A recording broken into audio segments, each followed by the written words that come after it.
Welcome to கும்ஸ் world. இன்றைக்கி என்ன ரெசிபினா கோதுமை குலாப்ஜாம்.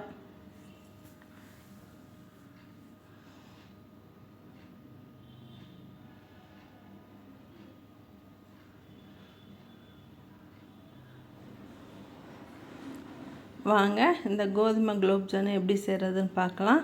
நம்ம கடையில் போய் குலோப்ஜான் மிக்ஸ் வாங்காமல் நம்ம வீட்டில் இருக்க கோதுமை மாவில் வச்சு இதை பண்ணலாம். இது வந்து எப்படி செய்கிறதுன்னு பார்க்கலாம் வாங்க. இப்போ நான் 1/4 லிட்டர் பால் எடுத்திருக்கேன். இந்த 1/4 லிட்டர் பால் வந்து நல்ல ஃபேட்டான பாலாக இருக்கணும். அப்போ தான் வந்து நமக்கு கோவா கிடைக்கும்.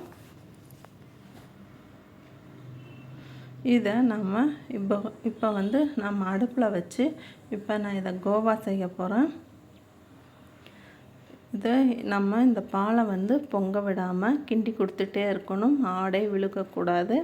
இதில் வந்து பாருங்கள், இப்போ அந்த கோவா ஸ்டேஜுக்கு வந்துட்டுருக்கு.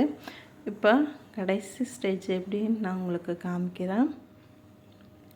நல்லா பாருங்கள், கடைசி ஸ்டேஜ் இந்த அளவுக்கு கொஞ்சம் தண்ணி பதமாக இருக்கட்டும். ரொம்ப கோவா ஸ்டேஜில் இல்லாமல் தண்ணி பதமாக இருக்கட்டும். இப்போ 1/2 கிலோ சர்க்கரை எடுத்து நான் 1/2 கப்பு தண்ணியை ஊற்றிக்கிறேன்.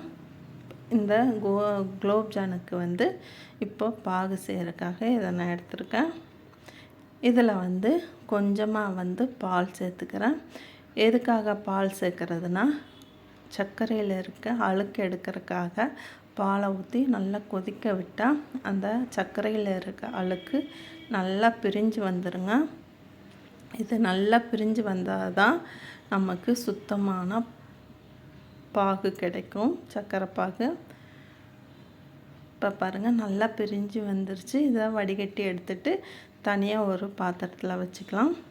இப்போ வந்து இந்த 1 கப் அளவுக்கு கோதுமை மாவை எடுத்திருக்கேன். அதே கப் அளவில் பால் பவுடர் எடுத்திருக்கேன். இப்போ 2 பிஞ்ச் அளவுக்கு பேக்கிங் சோடா நான் சேர்த்துருக்கேன். 1 பிஞ்ச் அளவுக்கு வந்து உப்பு சேர்த்துருக்கேன். இதை வந்து நம்ம ஆற வச்ச கோவா பாலில் வந்து இப்போ சேர்த்து நம்ம மிக்ஸ் பண்ணலாம். இது வந்து கொஞ்சம் தண்ணியாக இருந்தால் தான், நம்ம கோதுமை மாவு போட்டு பிணையும் போது கொஞ்சம் தண்ணியாக இருந்தால் தான் கரெக்டாக இருக்குங்க. நான் இதில் தண்ணியே சேர்க்கலாம். அந்த கோவாலேயே அந்த பால்லையே வச்சு நான் மிக்ஸ் பண்ணி வச்சு நல்லா இந்த பதத்துக்கு எடுத்து வச்சுருக்கேன். இப்போ 2 ஸ்பூன் நெய் விட்டு நல்லா பரட்டிக்கலாங்க. இப்போ பாருங்கள், நான் இந்த மிக்ஸ் இப்போ ரெடி ஆயிடுச்சு. இப்போ இது 1/2 மணி நேரம் விட்டுட்டு அதுக்கப்புறமா உருட்டி எடுக்கலாம். இது கொஞ்சம் நேரம் ஊறணுங்க.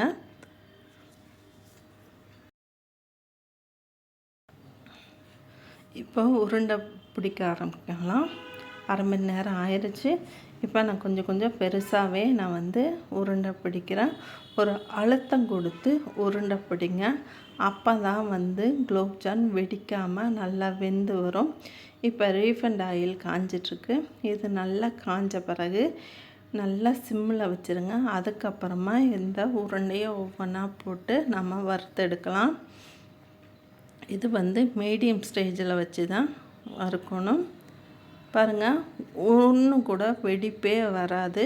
இந்த குலோப்ஜான்லாம் அவ்வளோ அழகாக உருண்டையாக இருக்குது பாருங்கள், பால் மாதிரி.